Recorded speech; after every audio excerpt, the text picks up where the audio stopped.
Evangelio según San Juan, capítulo número 14.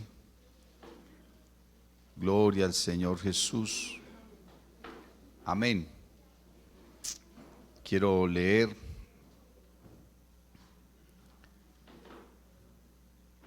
en el verso número 15. San Juan, capítulo número 14, en el verso número 15, dice así: si me amáis, guardad mis mandamientos, y yo rogaré al Padre, y os dará otro Consolador, para que esté con vosotros para siempre, el Espíritu de verdad, al cual el mundo no puede recibir, porque no le ve, ni le conoce. Pero vosotros le conocéis, porque mora con vosotros y estará en vosotros. No os dejaré huérfanos, vendré a vosotros. Todavía un poco, y el mundo no me verá más, pero vosotros me veréis, porque yo vivo, vosotros también viviréis. En aquel día vosotros conoceréis que yo estoy en mi Padre, y vosotros en mí, y yo en vosotros. Amén. Una gran promesa. Padre Celestial, te adoramos, aquí estamos delante de ti, oh Señor Jesús,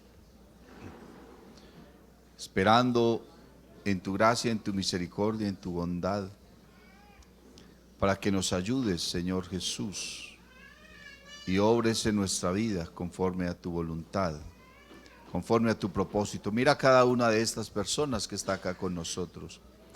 Habla a su corazón, habla a su vida. En el nombre de Jesús. Amén y amén. Gloria al Señor. Siéntense, por favor, hermanos.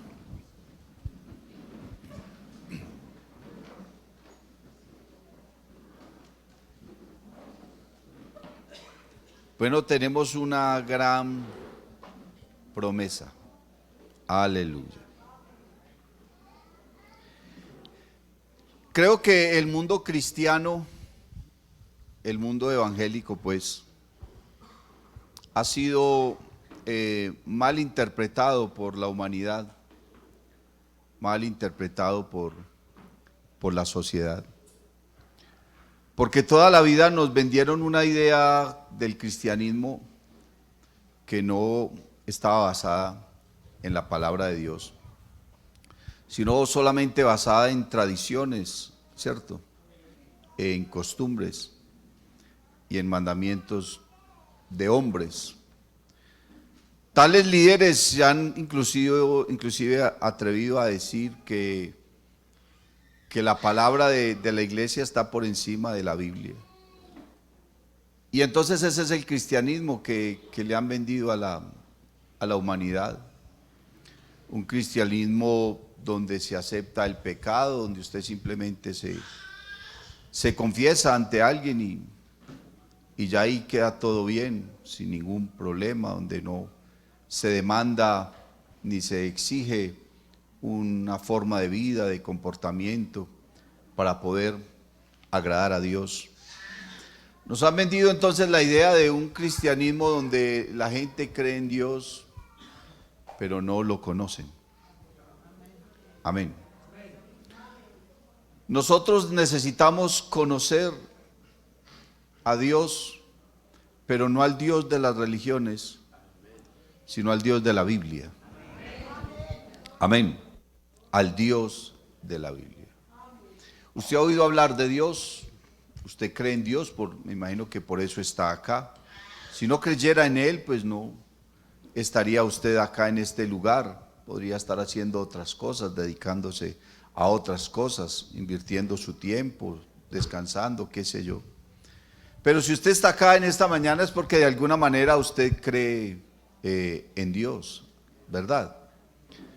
Pero qué bueno que usted aprenda no a creer en Dios, porque lo que Dios menos necesita es que crean en Él.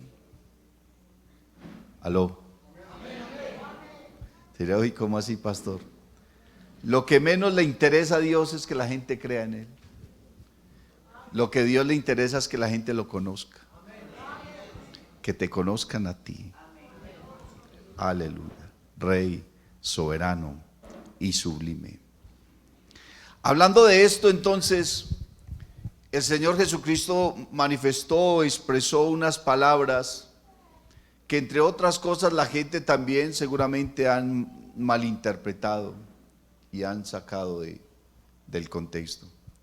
El Señor Jesucristo dijo: conoceréis la verdad.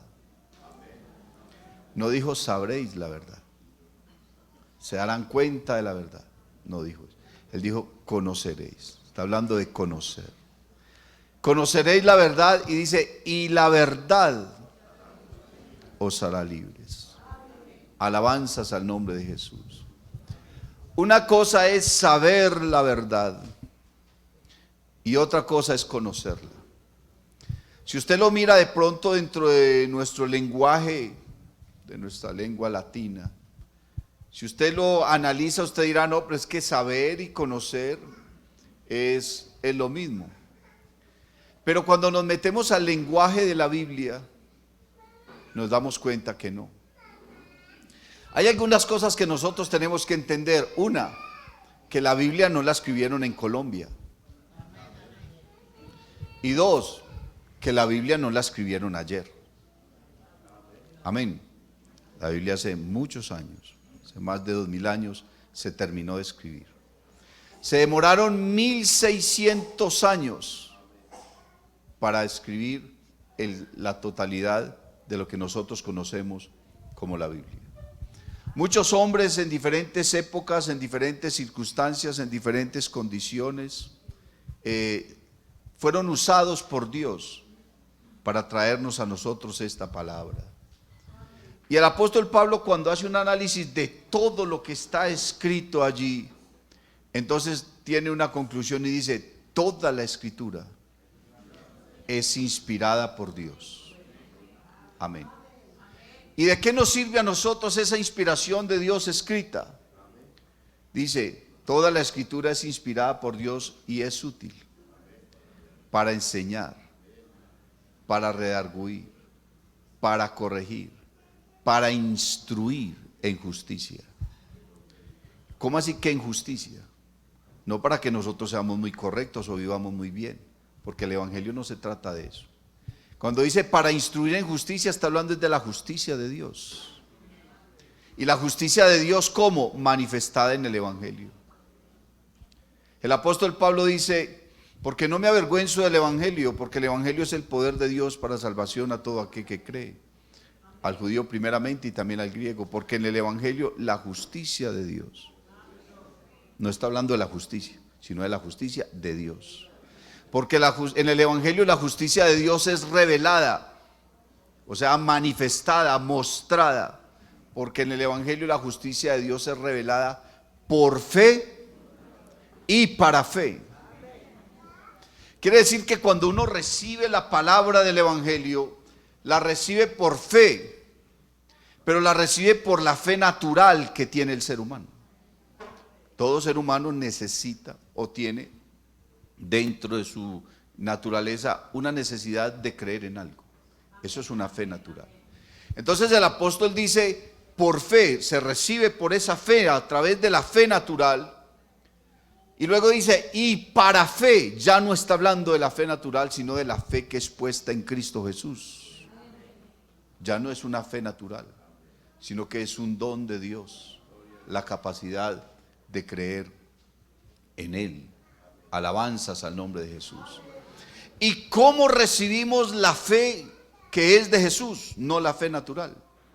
Entonces ahí es donde la Biblia dice que la fe viene. No dice que nace, sino que esa fe está puesta en otras cosas. Está puesta en otros conceptos, en otras doctrinas, en otros dogmas, en otros dioses, qué sé yo. Y entonces cuando escuchamos la palabra del evangelio, esa fe viene de allá y se ubica donde se tiene que ubicar para que produzca el efecto que debe producir. Amén. Que es la salvación en Cristo Jesús, Dios nuestro. Entonces dice la Biblia: conoceréis la verdad Y dentro del contexto de la Biblia, no dentro del contexto literario, sino dentro del contexto de la Biblia, la palabra conocer va más allá de saber y se refiere más al hecho de tener una relación íntima. Amén. De tener una relación íntima. Realmente un hombre conoce a su mujer cuando está íntimamente con ella. Amén. Ahí es donde una pareja se conoce realmente. La Biblia dice que María y José se conocieron después de que nació Jesús. Y ya estaban casados. Pero la Biblia nos da a entender que aún no se habían conocido. Y conoció José a María, su mujer. Amén. Luego de que tuvo a Jesús. Luego de que pasó su dieta, los días de la purificación, que lo presentaron en el templo. Entonces ya eran esposos. Y por fin la pudo conocer. ¿Usted me entiende? ¿Cierto que sí? Entonces usted no puede decir que conoce a Dios. Usted ha oído de Dios. Usted sabe de Dios, ¿cierto? Usted ha escuchado de Dios. La Biblia dice que el patriarca Job era un hombre justo. El mismo Dios lo señala y dice, varón justo, temeroso de Dios y apartado del mal. Pero aún no había conocido a Dios. Él mismo lo reconoce. Porque sobre su vida vinieron una cantidad de situaciones, una cantidad de cosas. Y entonces él pasó por eso. Fue estremecido, remecido, zarandeado, ¿cierto? Como dice el salmista, todas tus olas y tus ondas han pasado sobre mí. Pero luego de que vivió todas esas experiencias y vio la mano de Dios y experimentó la mano de Dios ayudándole, fortaleciéndole, consolándole, levantándole, trayéndole revelación, mostrándole la verdad de Dios, entonces Job tiene que declarar algo y decir, yo a Dios solo lo había conocido de oídas. De oídas te había oído. Dice, mas ahora mis ojos te ven. Lo que la Biblia nos está diciendo es que debemos conocer la verdad es Cristo. Y lo que nosotros necesitamos es tener una experiencia profunda, verdadera y genuina con Él. Eso es lo que nos convierte en cristianos. Usted puede venir, estar en todos los cultos, cargar una Biblia grande, hacerse bautizar y sin no haber conocido a Dios. Y no haber conocido a Dios.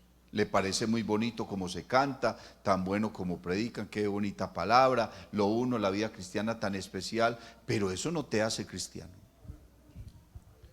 Tú te conviertes en cristiano es cuando Cristo Jesús penetra tu corazón, tienes una experiencia tan grande con Él que transforma todo tu ser. ¿Y cuál es tu ser? El apóstol Pablo dice, espíritu, alma y cuerpo. Le dijo Pablo a los tesalonicenses. Amén. Y todo vuestro ser sea guardado irreprensible, espíritu, alma y cuerpo. Quiere decir que una cosa es el espíritu, otra cosa es el alma y otra cosa es el cuerpo. Y de pronto las personas han tenido experiencias con Dios en algunos ámbitos, pero no en estos tres ámbitos. Porque el que ha sentido a Dios, lo ha sentido en el espíritu, en el alma y en el cuerpo. Yo he sentido cómo Dios vibra dentro de mi ser, mi corazón salta, late, más fuerte, más rápido. Mi ser se exalta, mi alma lo adora, mi espíritu se siente lleno de vida. Porque eso es lo que produce Dios en la vida del ser humano. Aleluya. ¿Cómo llegamos nosotros a eso? Y usted dirá, señor pastor, ¿Cómo puedo llegar yo a eso? Muy sencillo.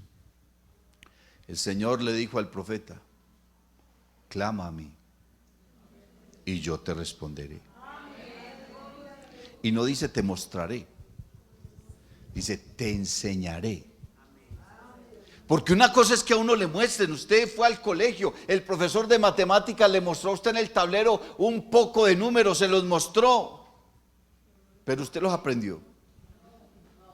La mayoría de los que estamos aquí, malos para matemáticas. Qué envidia con los que entienden bien la matemática. Uno dice, uy, no, esta gente está privilegiada. Pero la mayoría, qué problema para aprendernos las tablas de multiplicar. Nos las mostraron, pero no las aprendimos. Pero lo que el Señor nos está diciendo es: si tú clamas a mí, clama a mí, yo te responderé y te enseñaré. O sea, te llevaré al punto de que realmente aprendas.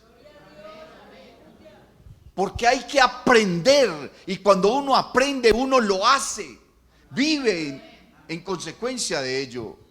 Su vida gira en torno de ello. Y te enseñaré cosas grandes y ocultas que tú no conoces, que nunca has sabido. Y vuelve y usa la palabra conocer, que tú no conoces, o sea, que tú no has experimentado. Cuando uno no ha experimentado algo, entonces duda de ello. No cree en eso. Es más, las personas le tienen miedo a las cosas nuevas. Uy, no, me van a dar un nuevo puesto en la empresa, sí, es la emoción porque va a subir el cargo, porque le van a aumentar el sueldo, pero qué miedo, ¿y yo cómo voy a hacer eso? Y tiene miedo, porque va a empezar algo nuevo, porque va a vivir en otra parte, porque va a estar con otras personas. Todo lo nuevo, hermano, trae como un susto, como un pánico, como una desconfianza. Uy, no, usted no sabe lo que es llegar uno como pastor nuevo a una iglesia. O todo el mundo lo mira a uno así. Y el primer día, eso viene gente al culto. Y vienen porque vienen a medirle el aceite al pastor. Vamos a ver cómo predica esto. ¿Usted sabe cómo convenció a Andrés a Santiago para que viniera al primer culto donde yo vine a predicar acá? Que el niño no se quería levantar porque estaba trasnochado. Y dijo: papi, va a predicar el nuevo pastor. Así le dijo, y con eso lo trajo. Y yo, entonces, ¿cuántos vendrían ese día con esa misma intención? Todo lo nuevo produce miedo. Y usted no conoce a Dios. Entonces la gente viene al culto y es como recelosa, miran al pastor por ahí, y ese es el pastor. Y la gente es como con miedo. Pero si usted nota, va pasando el tiempo, usted se va congregando y uno ya ve que la persona pues por lo menos aplaude, ya levanta las manos y al último ya está predicando. Porque ese es el proceso de Dios. La gente empieza con miedo, pero la gente comienza a conocer, no a saber. Porque para saber, alguien va a su casa y le dice: el evangelio es así, y usted escucha todo eso y usted dice: ay, tan bonito, pero usted simplemente tuvo una información. Pero cuando usted viene y comienza a relacionarse con Dios y comienza a experimentar el poder de Dios en su vida, cuando usted lleva aquí 5 o 6 meses, usted mira atrás y usted dice: uy, cómo ha cambiado mi vida. Ay, Dios mío, yo no me había fijado. Yo ya no digo groserías, ya me he visto diferente, ya respiro otro ambiente, ya me siento diferente. ¿Por qué? Porque está comenzando a conocer la verdad. Y solamente cuando usted conozca a Jesucristo, usted será libre, libre de la ignorancia, libre del pecado, libre de la debilidad, libre de todos esos prejuicios que el ser humano tiene. Alabanzas al nombre de Jesús. Ahora, tenemos una gran promesa. ¿Sabe que el Señor Jesucristo, luego de que resucitó, estuvo algunos días con sus discípulos y les dijo a ellos, porque ellos tenían como la ansiedad de salir a predicar la palabra, de servir al Señor, de hacer tantas cosas maravillosas? Y el Señor les dijo: no, un momentico, no se vayan de Jerusalén hasta que ustedes sean revestidos del poder del Espíritu Santo. Y ellos se quedaron mirándolo: ¿cómo así? Porque aún no lo habían experimentado. Solo era una promesa, que el Señor les había hecho. Y el Señor les dijo: pero recibiréis poder cuando haya venido sobre vosotros el Espíritu Santo. Y como consecuencia de recibir ese poder, entonces les dice: y me seréis testigos.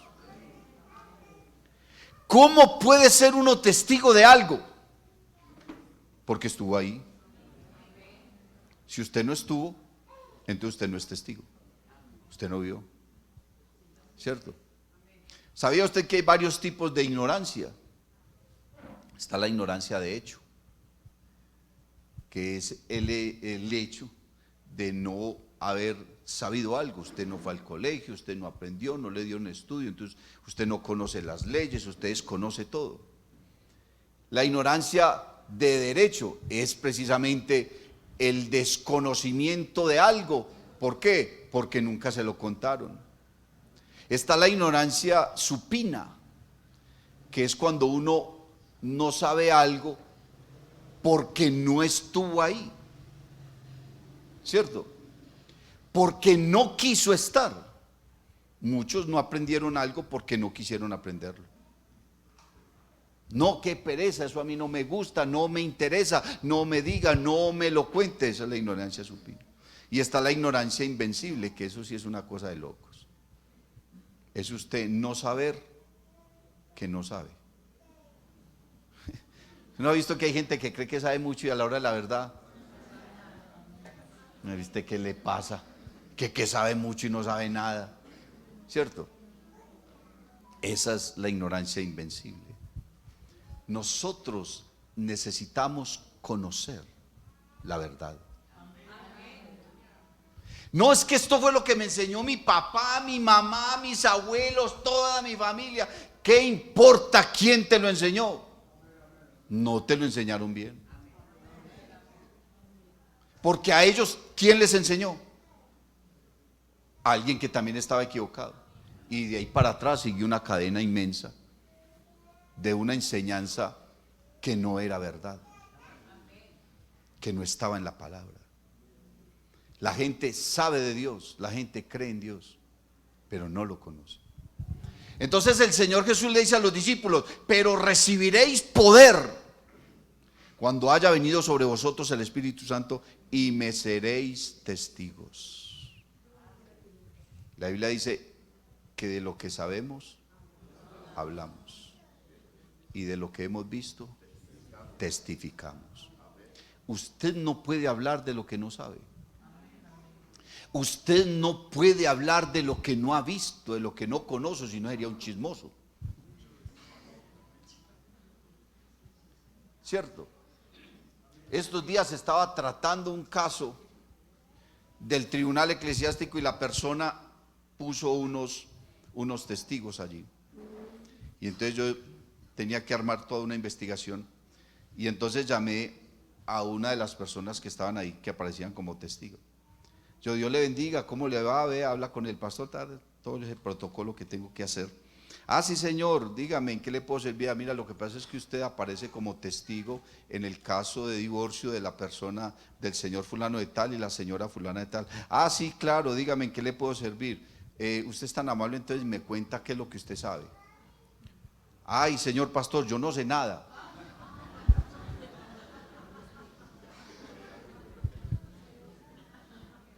Y yo: perdón, ¿usted es la persona fulana de tal? Sí, yo soy.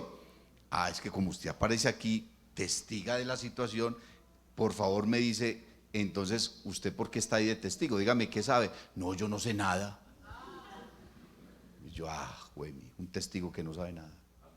Cosa dura, ¿no? ¿Cómo voy yo a testificar de algo que no sé? Que no conozco. Y yo le dije: entonces, usted no sabe nada, cero pollito rallado. Me dijo: pues yo sé lo que él me contó. Entonces él le contó a conveniencia suya lo que quería que usted dijera. Entonces ese es un falso testigo. Ese es un falso testimonio. Es que a mí mi mamá, mi papá me enseñaron ¿y qué saben ellos de la verdad? Ellos conocen a Dios, lo han experimentado, han sentido el poder de Dios en su vida. Dios los ha transformado.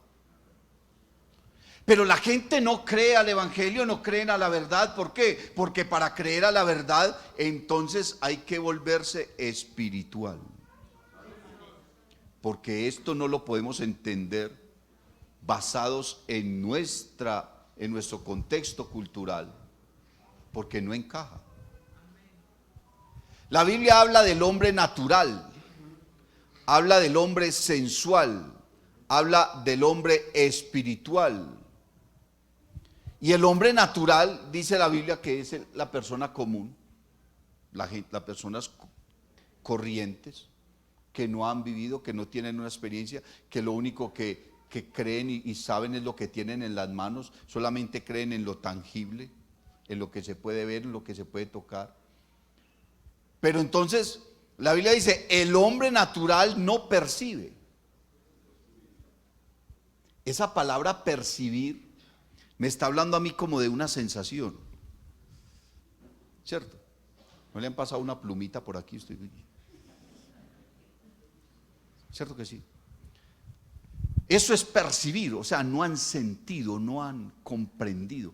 El hombre natural no percibe las cosas que son del Espíritu. Dice, ¿por qué? Porque para él son locura. Dice, y se han de discernir espiritualmente. La única manera, hermano, de conocer a Dios es volviéndonos y siendo personas espirituales.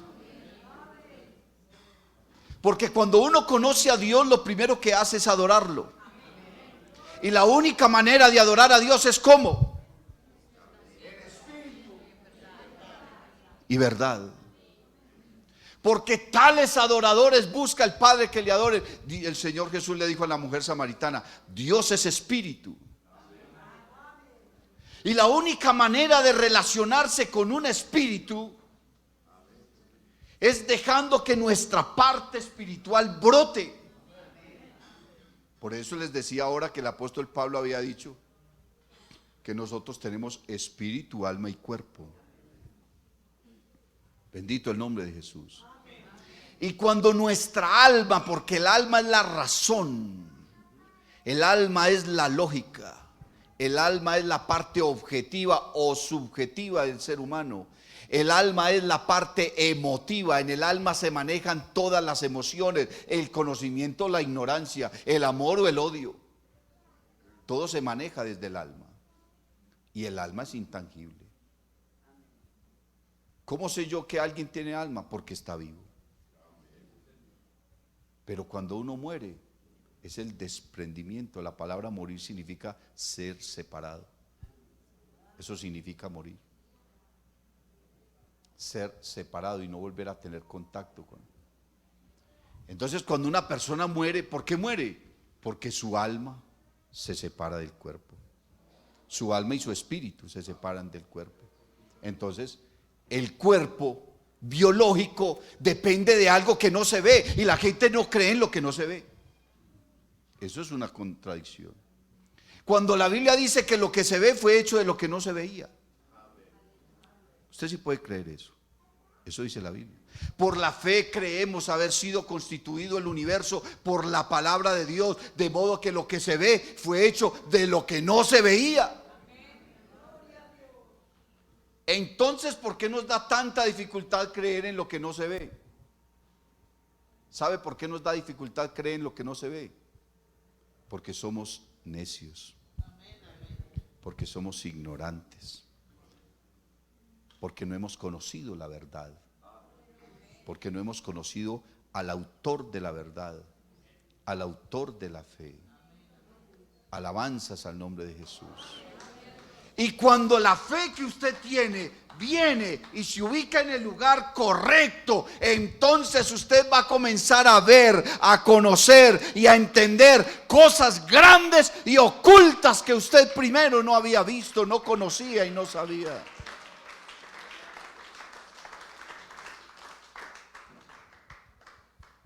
Ahora nosotros estamos totalmente limitados.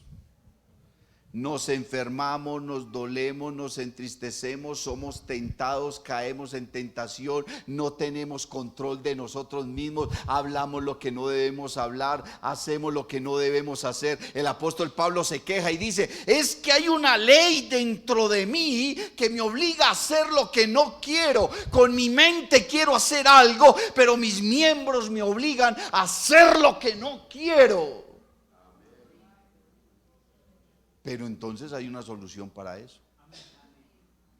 El Señor Jesús le dijo a los discípulos: recibiréis poder cuando haya venido sobre vosotros el Espíritu Santo. ¿Quién es el Espíritu Santo? Es Dios, que la Biblia no habla de 2 Espíritus Santos, ni de 3, ni de 4. Dios, el Señor Jesús le dijo a la mujer samaritana: Dios es Espíritu. No le dijo que era un espíritu. Porque uno puede leer de corrido y decir: Dios es un espíritu. Eso no dice la Biblia. La Biblia: Dios es espíritu. Dice: Dios es, no un espíritu, no, que Dios es espíritu. Sabiendo y entendiendo que sí hay otros espíritus. Pero no está metiendo a Dios dentro del grupo de los espíritus, sino que Él es el espíritu principal, todopoderoso, inefable, inmutable, omnipotente, soberano, invisible, inmortal, sabio, digno, santo, que tiene atributos de poder y tiene atributos de santidad. Entonces el Señor le dijo a la mujer samaritana: Dios es espíritu, y los que le adoran tienen que adorarle no en la condición de ellos, sino en la condición de Él. Y los que le adoran deben adorarle ¿cómo? En espíritu y en verdad. Y cuando dice que en verdad, se está refiriendo a un estilo de vida según y basado en la verdad. Alabanzas al nombre de Jesús. Porque yo no puedo conocer la verdad, experimentarla, vivirla y andar en una mentira. Entonces no he conocido nada. Soy falso y estoy más perdido que todos. Pero si yo conozco la verdad y la he experimentado, entonces tengo que andar en torno de ella, en pos de esa verdad. Y los que conocieron la verdad, Jesús les dijo: ven en pos de mí y te haré pescador de hombres. Y la Biblia dice que esos hombres al instante dejaron lo que estaban haciendo. No la pensaron 2 veces.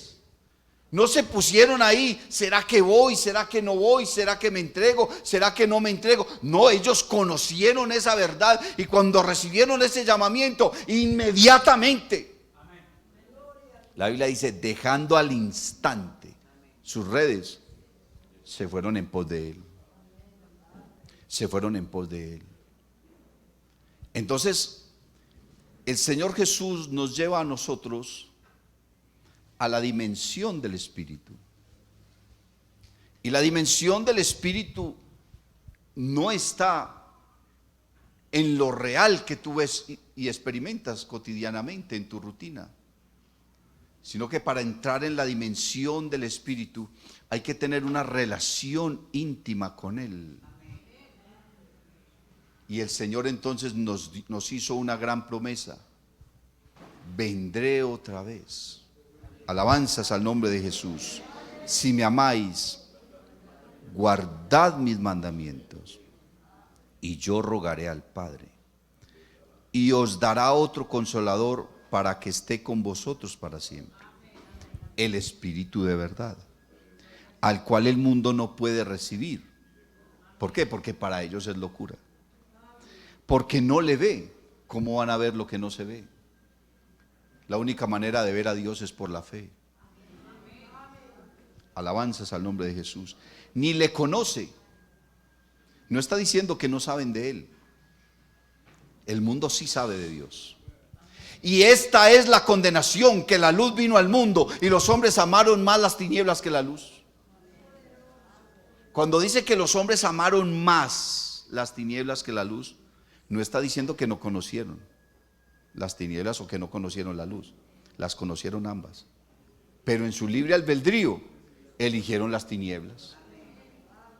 Por eso dice, amaron más las tinieblas que la luz. Quiere decir que de alguna manera experimentaron ambas cosas, supieron de ellas, pero en su libre albedrío eligieron el mal. Y esta es la condenación, que la luz vino al mundo, pero los hombres amaron más las tinieblas que la luz. ¿Por qué? Porque sus obras eran malas. Amaron más el mal, amaron más su vanidad, se amaron más a sí mismos, amaron más su arrogancia, su estilo de vida, amaron más lo placentero que lo espiritual, amaron más lo temporal que lo eterno. ¿Y cuál era la única manera de justificar su comportamiento? Negando a Dios. Es lo más fácil. Porque como Dios dentro del ser humano puso la conciencia, porque el ser humano tiene cuerpo, mente, memoria, espíritu, voluntad, alma y conciencia, y todas actúan de manera diferente, pero en coherencia forman el estilo de vida del hombre. Entonces Dios puso en la conciencia del hombre su ley, su palabra. Dice, acusándoles o defendiéndoles sus propios razonamientos. ¿Y cómo puedo yo luchar contra mi conciencia? Cuando hago algo que me acusa y me señala, lo único que yo puedo hacer para quitarme el problema de la conciencia de encima es negando la existencia de aquel que me ha dejado su palabra y su mandamiento. Entonces, si no hay palabra y no hay mandamiento, comamos y bebamos, que mañana moriremos. Hago y actúo y vivo en torno de lo que yo creo, porque ya no tengo una conciencia que me está acusando. Por eso la Biblia dice que la conciencia fue cauterizada. Es como si la hubieran anestesiado, como si le hubieran puesto una inyección allá de anestesia donde no siente. Y a ese proceso el Señor le llama necedad. Dice el necio en su corazón, no hay Dios. Hacen obras abominables. Dejaron a Jehová, el Santo de Israel. Claro, la consecuencia de la necedad es pensar que Dios no existe. Si yo pienso y creo que Dios no existe, entonces todo lo que hago no tiene problema. Es un asunto ético, es un asunto moral. Y para poder encajarlo en la sociedad, entonces presionamos a los gobiernos para que legislen leyes que van en contra de aquello que los hace sentir mal, que los acusa, que los señala o que afecta a sus conciencias. Negando a Dios y negando su palabra y trayendo cosas para que haya más libertinaje, y entre más gente haga lo que yo quiero y siento y me satisface, entonces menos me acusa mi conciencia. Así funciona la sociedad. Pero nosotros hemos conocido la verdad. Y la gente no acepta el evangelio, no aceptan la verdad. ¿Por qué? Porque están cómodos en su pecado. Están cómodos en sus pasiones, en sus deseos, en su arrogancia, en lo que ellos anhelan. Pero eso que ellos están haciendo es solamente temporal. Porque ¿cuánto vive el hombre? La edad de los hombres son 70 años y en los más robustos 80. Con todo esto es molestia y duro trabajo.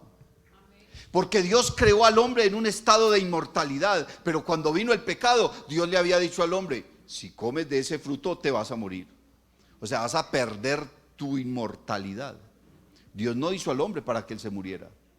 Dios hizo al hombre para que viviera eternamente.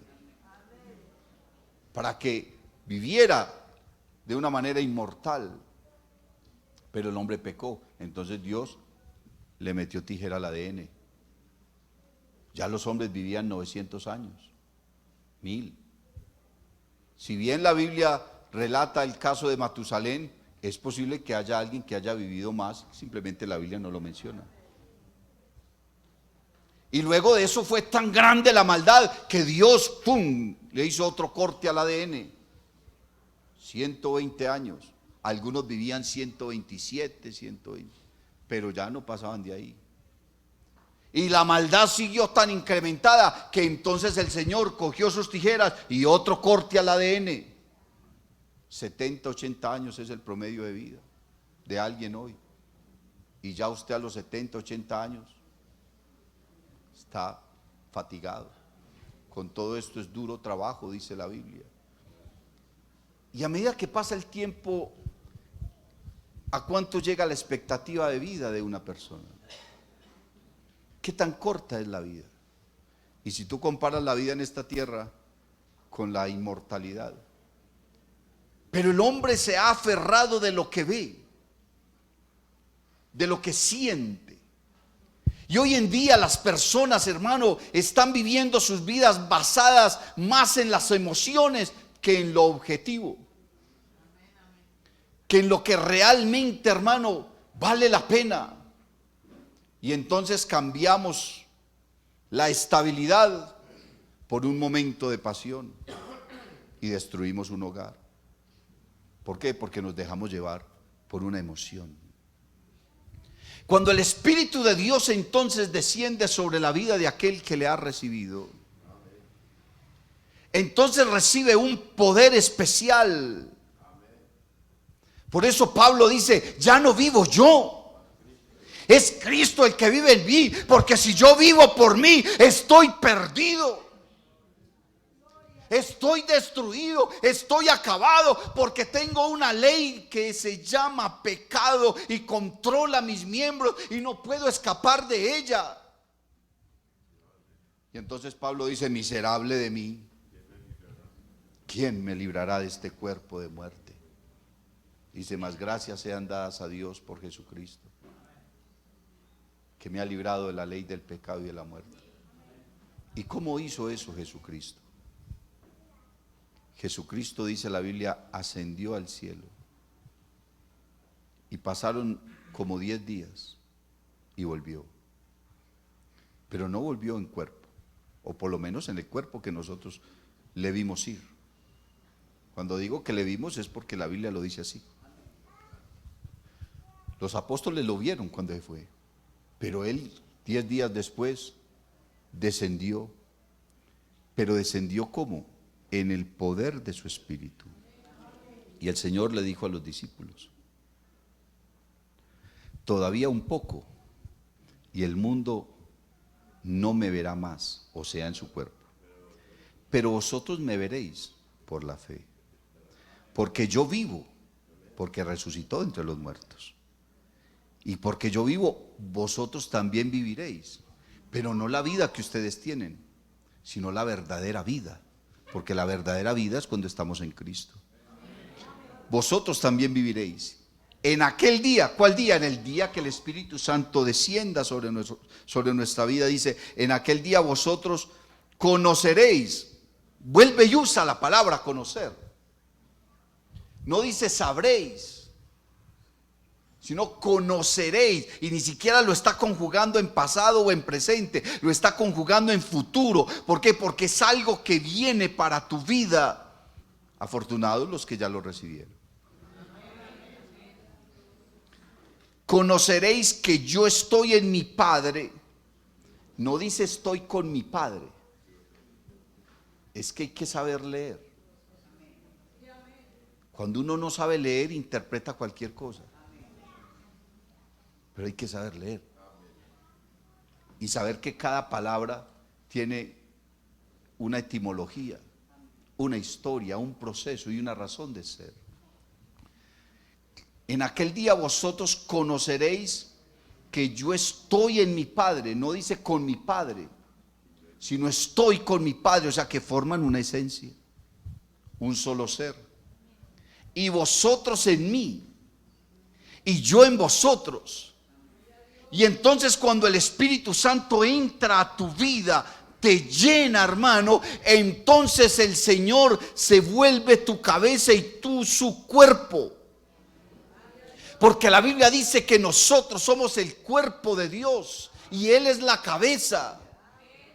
Somos un cuerpo con Cristo. Y entonces hace una comparación grotesca, pero la hace y dice, cuando el hombre se une a una ramera, un solo cuerpo es con ella. Pero cuando uno se une con Cristo, un solo cuerpo es con Cristo. Y entonces recibiremos poder. ¿Para qué? Para moldear nuestras pasiones, para controlar nuestros deseos, para saber manejar nuestros impulsos.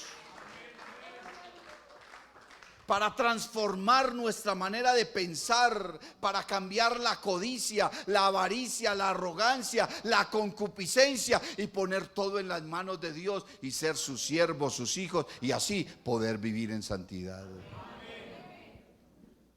Porque un santo no es el que se murió hace años y que por ahí dicen que hizo un milagro.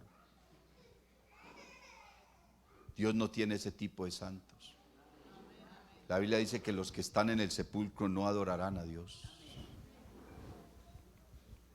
Y en el Seol, ¿quién te alabará?, dice el salmista.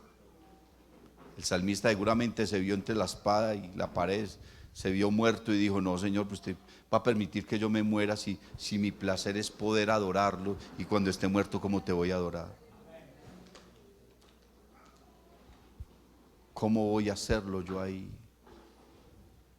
Pero entonces el Señor está diciendo: y vosotros en mí y yo en vosotros. El Espíritu Santo desciende sobre nuestra vida y nos da poder. Pastor, pero si eso es así, ¿por qué hay creyentes que se apartan? Porque descuidaron. Porque si bien Dios quiere formar parte de ti, en tu ser y en tu esencia, Dios no te controla, ni te manipula, ni te obliga. Yo no estoy de acuerdo con la gente que dice que Dios tiene el control de nosotros. Yo no creo eso. Eso para mí no es real. Dios tiene el control del universo, pero no tiene el control de mí. Y no porque no pueda, sino porque no quiere. ¿Por qué? Porque Dios quiere que lo que yo haga, lo haga voluntariamente. Por mi decisión, por mi libre albedrío. A todos los sedientos, venid a las aguas. No los está obligando. A todos los que están cansados y trabajados, vengan, yo los hago descansar. Venid a mí. El que quiera ir en pos de mí, entonces yo voy a hacer que se niegue. No, niéguese usted mismo. Yo le voy a poner una cruz. No, usted ya tiene una cruz, tómela y sígame. Usted vino acá esta mañana porque quiso venir, pero veo sillas vacías. ¿Qué pasó con las personas que estaban acá? Decidieron no venir. Usted está ahí ocupando un espacio porque usted decidió venir. Porque usted decidió venir, porque Dios no obliga a nadie. Pero el Espíritu Santo sí influencia nuestro pensamiento y nuestras decisiones, porque la Biblia dice que Él es el que pone el querer como el hacer por su buena voluntad. Dios pone en tu corazón un querer, un sentir. Yo quiero hacerlo, esto viene de parte de Dios. Quiero arrodillarme, quiero levantar mis manos, quiero ir al culto, quiero comer la palabra, quiero exaltarle en espíritu y en verdad, quiero servirle. Eso lo está poniendo Dios. Pero si usted no decide hacerlo, no sucede. Y entonces vienen las tentaciones, vienen las pruebas, vienen las dificultades, viene el pecado, vienen las pasiones, vienen las debilidades, viene todo eso. Pero Dios nos ha dado un arma poderosa. Y si tú la alimentas con oración, con fidelidad, teniendo comunión, con alabanza, entonces el Espíritu de Dios se fortalece en nuestra debilidad. Se fortalece en nuestra debilidad. Y entonces ahí es donde se cumple lo que dice la Biblia. Diga el débil: pero soy fuerte. ¿Por qué? No porque sea fuerte, sino porque hay uno que es grande, hay uno que es poderoso, hay uno que es fuerte, que se metió dentro de mí, en mi alma, en mi espíritu, entre mis huesos, y me da el poder, y me da la fortaleza, y me da la convicción, y alimenta mi alma, y me da gozo, y me da alegría, y le da sentido a mi existencia. Le pone un sentido a mi existencia. De manera que ahora lo que yo quiero es vivir. Y entonces cuando Pablo experimentó ese poder en su vida, dijo: ya no vivo yo, ahora es Cristo el que vive en mí, porque Él es el que me da la fuerza, Él es el que me da el poder, Él es el que me da el aliento, Él es el que me bendice y me sustenta. Pero si tú no lo buscas, si pasan los días y ni siquiera invocas su nombre, si pasan los días y ni siquiera abres la palabra, si pasan 15, 20 días y no te hace falta un culto, entonces el Espíritu de Dios se apaga, se contrista, porque lo estás ignorando, porque no lo estás contemplando, porque no lo estás adorando en espíritu y en verdad. Qué bueno todos los días poder cerrar los ojos y cantar algo para Él. Qué bueno todos los días decirle: Señor, yo te amo, yo te necesito, ayúdame en mi debilidad. Qué bueno todos los días es poder venir y estar en comunión. Mirad cuán bueno y cuán delicioso es habitar los hermanos juntos, porque allí envía Jehová bendición y vida eterna. Qué bueno es venir y comer su palabra, alimentar el alma, alimentarla con fe poderosa, alimentarla con su presencia, con la devoción de los hermanos, del predicador, de la alabanza, alimentar nuestro ser y salir de acá gozosos, contentos, fortalecidos, empezar una nueva semana, hermano, con la gloria de Dios en nuestra vida, doblar nuestras rodillas, ser fiel, servirle, amarle. Qué bueno es poder llenarnos de Él, pero recibiréis poder cuando haya venido sobre vosotros el Espíritu Santo, y de esa manera podemos ser testigos de la verdad, basados en algo que hemos experimentado, que hemos conocido, que hemos vivido, y estamos conociendo al que es verdadero, y estamos en el verdadero, en su Hijo Jesucristo. Este es el verdadero Dios y la vida eterna. No hay nada más grande que conocer la verdad. No hay nada más grande que conocer a Jesucristo. No hay nada más grande que entender lo que verdaderamente Dios quiere para mi vida, lo que Dios está presentando a mi existencia. Y ¿sabes qué es lo más glorioso? Que si tú te llenas de Dios, entonces Él dice: vendré otra vez y os tomaré a mí mismo, para que donde yo esté, vosotros también estéis. Dios te bendiga. Si te ha gustado esta predicación, te invito para que visites mi canal en YouTube y en Facebook, Eduard David Tabort. Suscríbete y activa las notificaciones. Estoy seguro de que esta palabra será poderosa para tu vida.